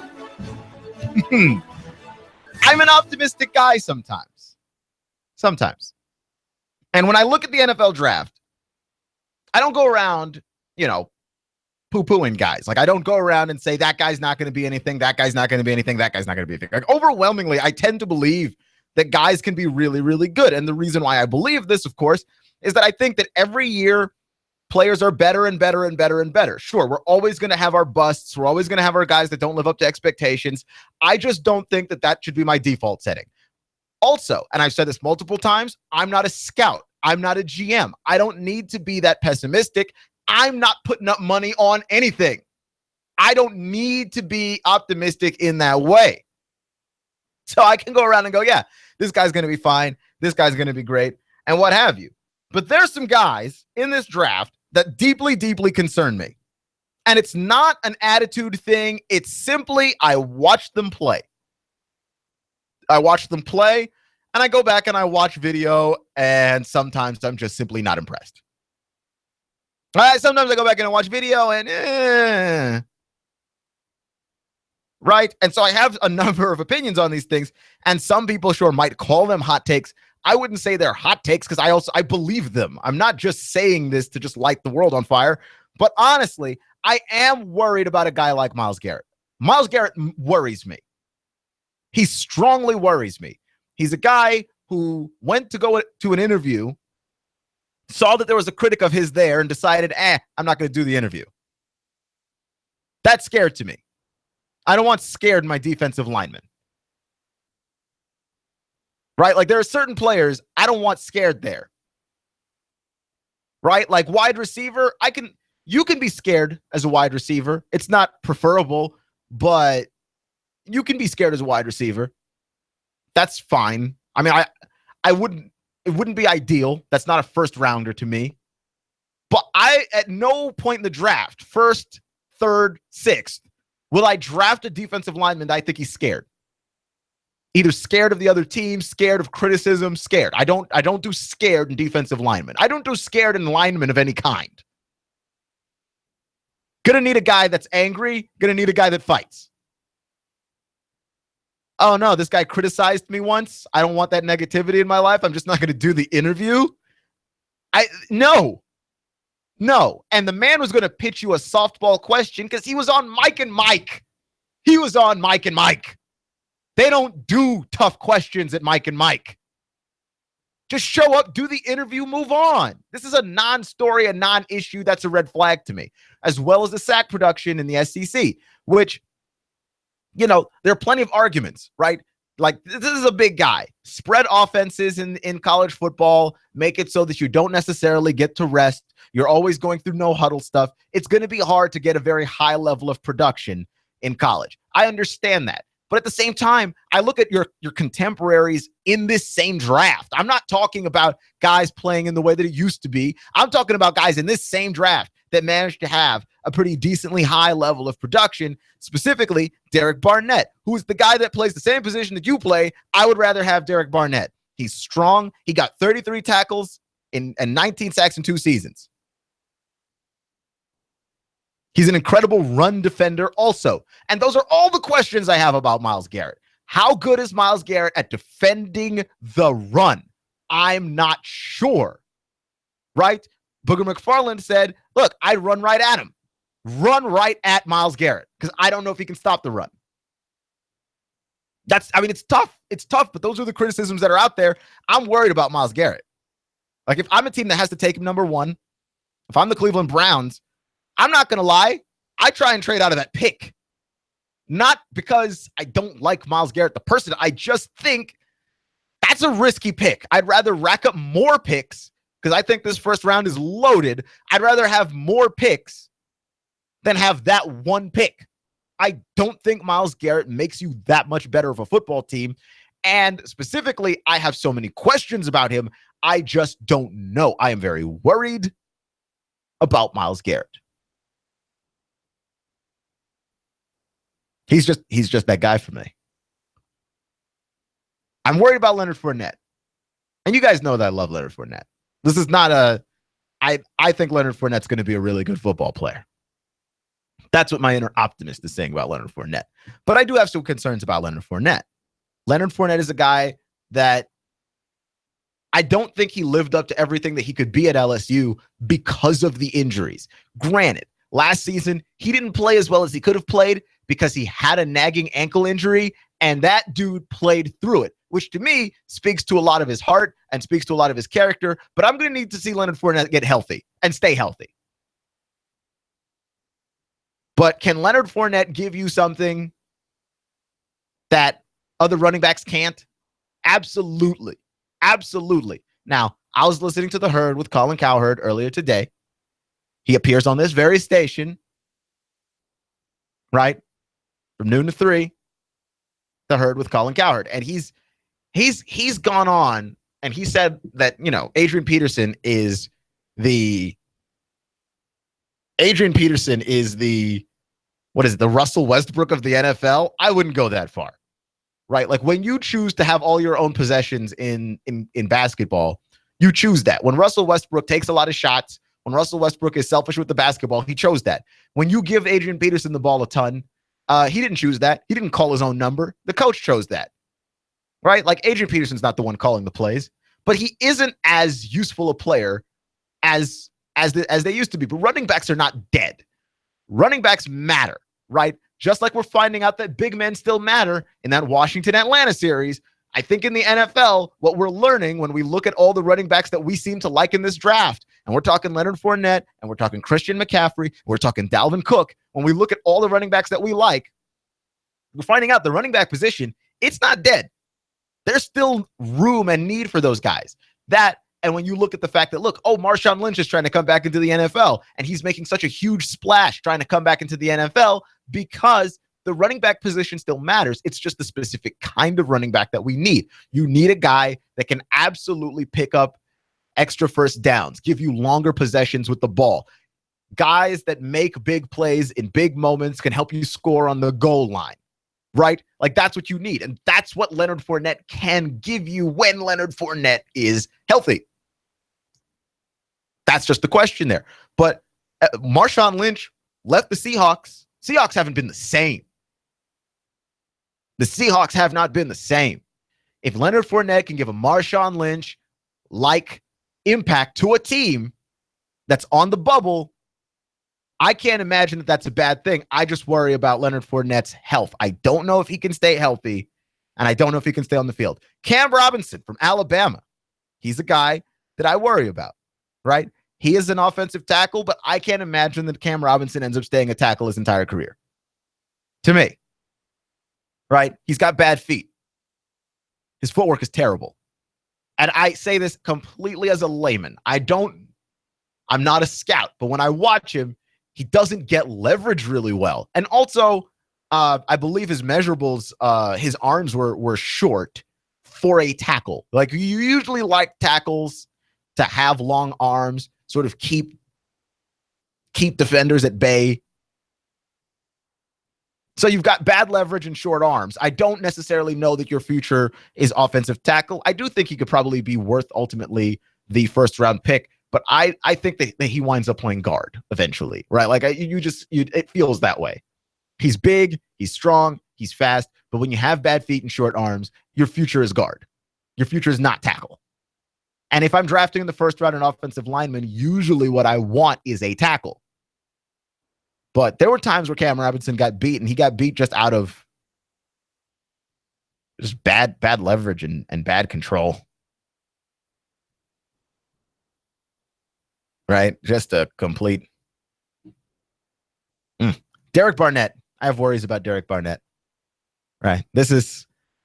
Again, Derek Barnett, I put him in that same category as Leonard Fournette, where I think that he's going to be a really good football player.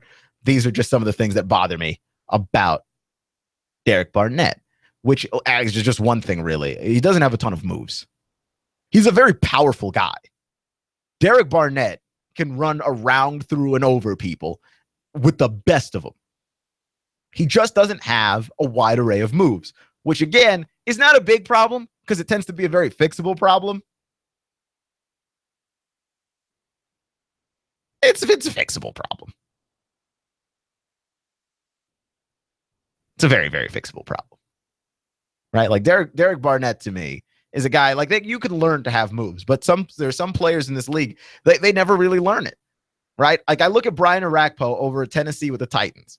Brian Orakpo is a guy that since he's entered this league has been anytime he steps on the field, he's one of the strongest guys on the field. Brian Orakpo has some moves that he's taken his entire career to learn, but like it still feels limited. It still feels limited when you put into perspective how long he's been in the league. Like, I don't want Derek Barnett's ceiling to be Brian Orakpo because I think he can be better than Brian Orakpo. I honestly believe that. But, like, dude's going to have to learn some moves and really put the time in to use them earlier in his career. Granted, I think that a lot of players try and get too fancy with moves. Reuben Foster. I don't have any worries about Reuben Foster. I don't. But the drugs, right? There's no way you should test positive for marijuana before the NFL draft combine. Okay? If you know there's a possibility you might want to enter the NFL draft. The NFL draft combine date is on the calendar, right? In fact, no NFL player should ever get popped for marijuana. They tell you when the test is coming. It's not a random drug test. No, it is not. You get caught for smoking marijuana in the NFL, you are an idiot. You know when the test is coming. Stop smoking. Like, if you get caught for an NFL drug test, you have a problem to me. You have a problem. You have a serious problem. Because that tells me you can't stop long enough to pass this drug test. Right? Like, if you know this, like there's a lot of construction jobs in this town. And I talked to a guy who was in construction here in Chattanooga, and he told me the one thing that absolutely ticks off these construction companies is that they try to hire a guy, and then they tell the guy straight up, look, there's a drug test. Can you pass the drug test? And the guy's like, yeah. No, I can't. I can pass the drug test. And then they failed the drug test. What are you doing, man?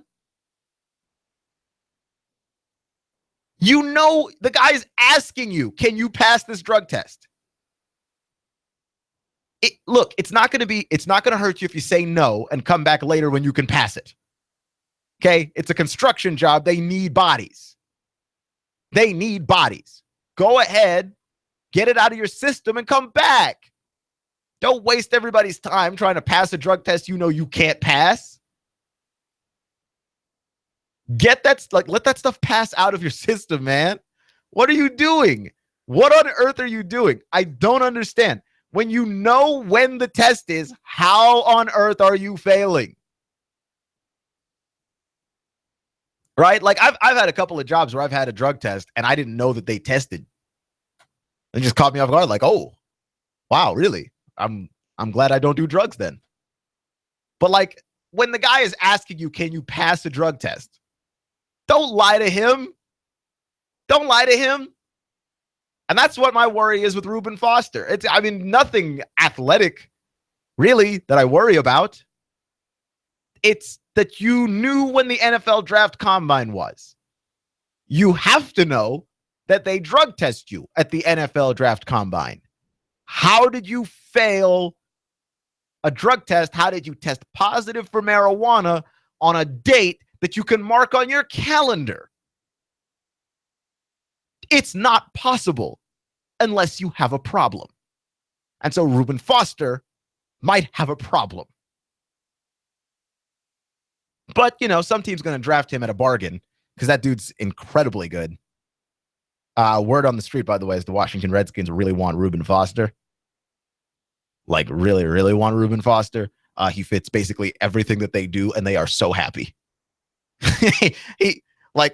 It's crazy because when you're a GM, like the one thing that you don't want to hear about a guy that you're about to give millions of dollars is can't pass a drug test that he knows is coming. But some GMs who never had a chance at a guy that they really like, I think the Redskins are probably going to draft Reuben Foster, and we'll see where it goes from there. But I think that I hear the Redskins are really happy that Reuben Foster failed that drug test because they were never going to have a chance at drafting him before. And now that he slid down a lot of the draft boards, let me check this. Let me check this mock draft here. Yeah, he slid all the way down to 32. This is a guy that was a mid first rounder. Had a real chance of being drafted higher than Reggie Ragland, and he slid all the way down. Dude slid all the way down. Also, another quarterback, and I know he's not or another player. I know he's not in the SEC, but he's a player that I've had concerns about because the more stuff I watch on him, the more I'm actually worried. And it's I've given you some of my discretions on this before, but I have other ones. It's Patrick Mahomes, the kid from Texas Tech. Look, people have talked this guy up into being one of the steals of the draft. But when I watch Patrick Mahomes, every time I watch something with Patrick Mahomes, all I get is that this guy's an airhead. Like, this man is really strong. He's got a powerful arm. But that's it. Right? He's not accurate. He doesn't seem to understand the game of football on the same level that anyone else understands it. Because I watched the QB camp with John Gruden, and John Gruden, I think, does a really good job of trying not to make guys look terrible. Right? This is a showcase for you. But I came away impressed with Josh Dobbs. I came away impressed with Trubisky, Watson, Kaya. I came away absolutely terrified of Patrick Mahomes. Like, there's no way I would draft that guy. None. And then he was on NFL Network last week. And so they had him outside. They got the radar gun to try and catch how fast guys are throwing passes. And they have David Carr on their studio. David Carr, the 2000 number 1 overall pick for the Houston Texans. And David Carr hasn't played football in a long time. He's been out of the NFL for a little bit. And David Carr's throwing passes to try and figure out who throws faster, him or Patrick Mahomes. Well, Patrick Mahomes throws faster than David Carr.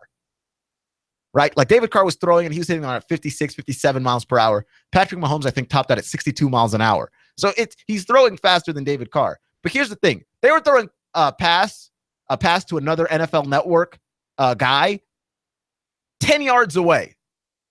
And David Carr was hitting him in his hands every single time. Sure, it wasn't as hard as Patrick Mahomes, but to be clear, 57 miles per hour is still really fast. Patrick Mahomes is throwing these passes, and even before Mahomes got to 62, he was overthrowing the guy. The accuracy was all over the place. And that's a 10-yard pass with no lineman, no game time speed. This is not, to me, just an air raid problem. It is. Because Jared Goff is garbage, and that's air raid. I blame the air raid specifically. Like, this guy doesn't have to make he doesn't have to make all the throws. He just has to make one kind of throw, and it's obvious that it's the only one he knows how to make. Right? So, like, you see these guys in the draft, and you're like, wow. These guys can really chuck it. But, like, when you ask a guy to throw outs, to throw slants, to throw the skinny post, like, they can't make these other throws. Patrick Mahomes can't make these other throws. It's not accurate enough. Like, you're really going to ask Patrick Mahomes to throw a back shoulder throw and, like, expect it to come down every time? Like, maybe the guy can work hard enough and polish up. But I don't believe in upside that much. I believe if the guy has the tools there, I believe that he can take it further. Mahomes doesn't have the tools. He's got a cannon for an arm, and that's about it. He's got good size, and he's got a cannon. Good for him. He doesn't seem to understand the game, and he can't throw particularly accurately. Like, I'm absolutely horrified by any team looking at the legitimate prospect of drafting Patrick Mahomes with the idea that this guy's going to be their quarterback of the future. My warning to you, don't do it. He's the player that most worries me in this entire draft because I believe that he is the most limited of all the guys. I'm not seeing what all the other scouts are seeing. I'm not in love with it. I just don't like it. And to me, when a guy's inaccurate at the quarterback position, that's like a builder being bad with a hammer. Clutch with Keon Rose on AM 1240 and 92.7 FM.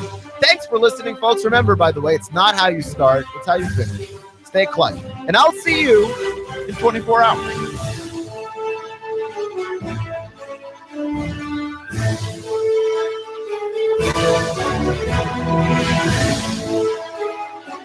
Fox News Talk 1240.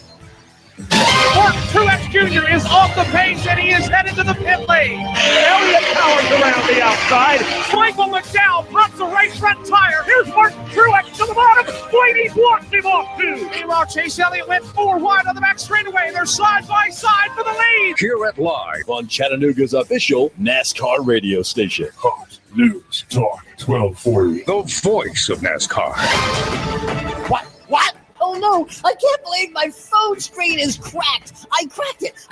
I can't believe my screen is cracked. I need my phone. Whoa. Slow down, wild man. We've got an easy solution. Cell Surgeon in Ottawa. Your cell phone repair doctor is on the job. Cell Surgeon in Ottawa. Check out our brand new location. Just off I-75, Old Lee Highway next to Zaxby's. That's right, your cell doctor in Ottawa, Cell Surgeon, most of the time can fix your smartphone on the spot. Your cell phone repair doctor is on the job. Cell Surgeon in Ottawa. Check out our brand new location. Just off I-75, Old Lee Highway next to Zaxby's. Cell Surgeon for all your cell needs. Most repairs are performed in less than an hour. TheCellSurgeon.com. Go to TheCellSurgeon.com. Daisy, get my cell phone out of your mouth right now.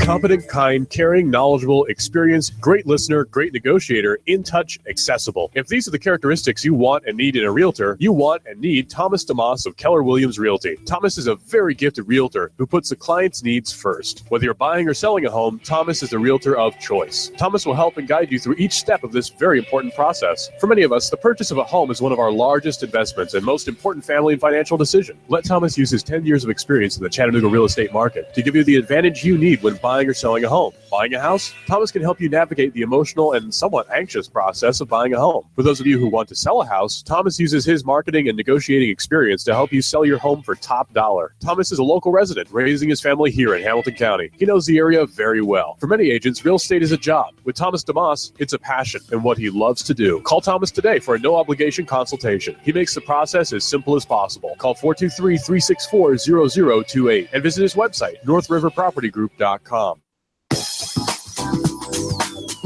Picture that curl of steam rising from your fresh-made pizza. And in a flash, let it take you aloft, teasing all your senses. I'm talking about Jet's Pizza. If you eat out at Jet's in Hickson or take home your steaming deep dish square pizza, you'll love Jet's. They use only the best ingredients in a family recipe. Also try the cheesy bread, wings, chicken, or bread with bacon, antipasta or Greek salad. Jet's Pizza at Buy Low near the S-Curves. Open till 10 p.m. Sunday through Thursday and 11 p.m. Friday and Saturday. You can order online or have it delivered. jetspizza.com. That's jetspizza.com. Or call them now. They'll have it ready when you get there. 757-1616. That's 757-1616. Jet's Pizza, the best pizza in town. 3600 Hickson Pike. Life is short.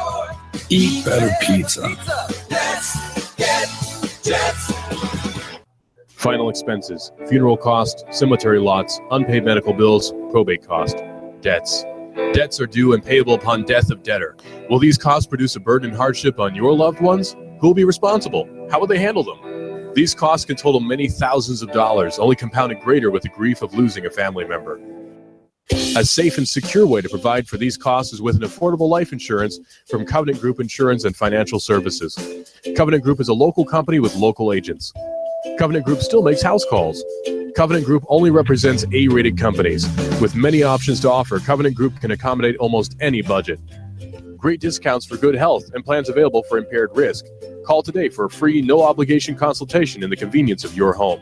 Call Steve or Jada at 423-855-8484. Call today, 423-855-8484. Need a tiller to get things going for the spring? Spiff up your porch, maybe your deck? Come on by and get a pressure washer at Action Rental. Family in town, need some tables and chairs for an event? Come on by and see us, Action Rental. This is Dan at Action Rental on Lee Highway. Come by and see me, Action Rentals. I've been a customer at SNS 14 years. It's way out of my way, but I'm well treated. I believe what I'm told. Price is reasonable. David Tulis here. Make an SNS appointment today. This week, get $50 off any 30,000-mile service or timing belt repair. And get a free combat knife as a gift. SNS Auto Repair specializes in Toyota, Lexus, Honda, Acura, Scion, Nissan, and Infiniti. 6-time winner of Best of the Best Award in the Times Free Press. 855-3436. ssautorepair.net. 855-3436. Hello. Charge! Get back there, you dang Yankee! Great horny toads. I'm up north. Gotta burn my boots. They touched Yankee soil. WBLZ HD4 Ottawa, W224AZ Chattanooga, WSDT Sunny Daisy Chattanooga. CBS News, I'm Pam Coulter. A California federal judge says the Trump administration cannot use the threat of cutting off federal funds to get cities to cooperate on immigration enforcement. The court said the plaintiffs were likely to succeed in proving that that's unconstitutional. CBS's Paula Reed has more. In the opinion, the judge wrote that it's up to Congress to decide who gets what money, and whenever that money is dished out, the conditions are made clear up front, and you can't just change the conditions and withhold the money or take it away after the fact. So this judge says the president cannot implement this, nor can the attorney general or the Department of Homeland Security. The Justice Department said it will continue to enforce existing grant conditions that were in effect before the president's executive order. The bipartisan leaders of the House Oversight Committee say it looks like former National Security Advisor Michael Flynn broke the law by failing to inform the government about payments he received from Russia and Turkey, Republican Jason Chaffetz. As a former military officer, you simply cannot take money from Russia, Turkey, or anybody else. And it appears as if he did take that money. It was inappropriate, and there are repercussions for the violation of law. He says Flynn may have to repay the money. President Trump is making it clear building a wall on the border with Mexico is still a top priority, even though he's not asking Congress for a down payment on it right now. CBS's Stephen Portnoy has more. The president says there should be no question. We're going to have the wall built. I mean, I don't know what people are talking. I watch these shows and the pundits in the morning. They don't know what they're talking about. The White House has signaled the president would be willing to sign a bill that doesn't include his full request for the wall this fiscal year. Aides suggest planning can continue without it. Mr. Trump maintains construction will start soon. We have plenty of time. Got a lot of time. Stephen Portnoy, CBS News, the White House. It was a good day for your 401k. Stocks advanced across the board, and NASDAQ closed above 6,000 for the first time ever. Market analyst Hugh Johnson says investors are bullish because of the French election, the prospect of corporate tax cuts, and strong corporate earnings. This is all about earnings, and if you add to that some fiscal stimulus in the form of tax cuts for corporations, which the Trump administration is going to be pushing, then you're talking about better profits and you're talking about higher prices. The Dow was up 232 points today. NASDAQ rose 41. This is Dale Earnhardt Jr.'s 18th and final season as a NASCAR driver. He said he wanted to go out on his own terms. I wanted to be able to make that decision myself on retiring and not really have it made for me. But I feel healthy. I'm having a really good time driving the cars and enjoying that with my team. He missed half of the 2016 season after suffering a concussion. This is CBS News. Wouldn't it be great if you could stop crime before it happens? With the Ring Floodlight Cam, you can. I'm Jamie Siminoff, inventor and founder of Ring. Floodlight Cam is a motion-activated HD security camera that connects right to your phone, so you're alerted when anyone steps onto your property. You can now see, speak, or even sound an alarm right from your phone, anywhere, anytime. Does your floodlight prevent crime? Ours does. Check out our Ring of Security kits at ring.com/advantage. That's ring.com/advantage. This is Charles Osgood. Since auto owners insurance began in 1916, the world has entered the information age of computers, email, and smartphones. While technology continues to advance, we believe people help people best. That's why you'll only find auto owners insurance from your local independent agent, a real person who protects your life, family, and business. Auto Owners Insurance, 100 years of putting people first. Find your local independent agent at autoowners.com. That's autoowners.com. A slump in soda sales is leading Coca-Cola to shed a fifth of its corporate staff. Coca-Cola, which is based here in Atlanta, announced today that 1,200 jobs will be cut as part of an expanded cost-cutting program. Coke saying the cuts will come from its corporate staff around the world.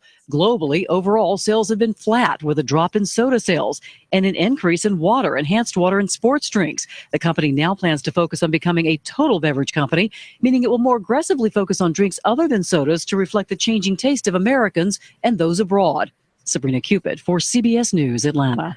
5-year-old Mackenzie Brown really started something by giving her stuffed moose to Pennsylvania police officer James Gibbous during a traffic stop last year.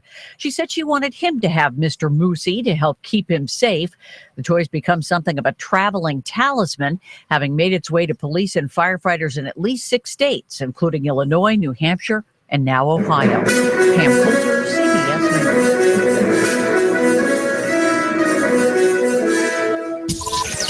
Chattanooga Radio, AM 1240 and 92.7 FM News Now. 19-year-old Chattanoogan Diego Tomas turned himself in on 2 child rape charges on Monday. After the Department of Children's Services got involved, he reportedly told authorities he knew it was wrong. Caught on camera in Bradley County, a male and a female suspect are reportedly pictured using a stolen credit card and spending more than $200 on a shopping spree. It happened at a Walmart on Treasury Drive. The 2 suspects are pictured leaving the premises on a cruiser-style motorcycle. Patricia Wilkie has been charged by the TBI in the killing of her husband in Ray County. A caller tipped off the TBI that Thomas Richard Wilkie Jr. was dead inside of his home. They found the 51-year-old dead in his home on the 1200 block of Walkertown Road in Dayton. Agents then developed enough info to arrest his wife, Patricia K. Wilkie, as the individual responsible for the crime. The gas tax bill is heading for the desk of Governor Bill Haslam, which would increase the price of unleaded gasoline by 7 cents. If it's going on in the Tennessee Valley, it's going on. Nooga Radio News, AM 1240 and 92.7 FM. You give us 12 minutes and 40 seconds, we'll give you Chattanooga and the world. News Talk 1240. Expect clear skies to continue through your nighttime. Comfortable again overnight. Lows 55 to 57. Now for your Wednesday, lots of sunshine, a little breeze out of the south. Very warm, though. Highs 85 to 87 with a few showers and thunder showers rolling through Thursday. Highs near 80. Stop in the lows and save big.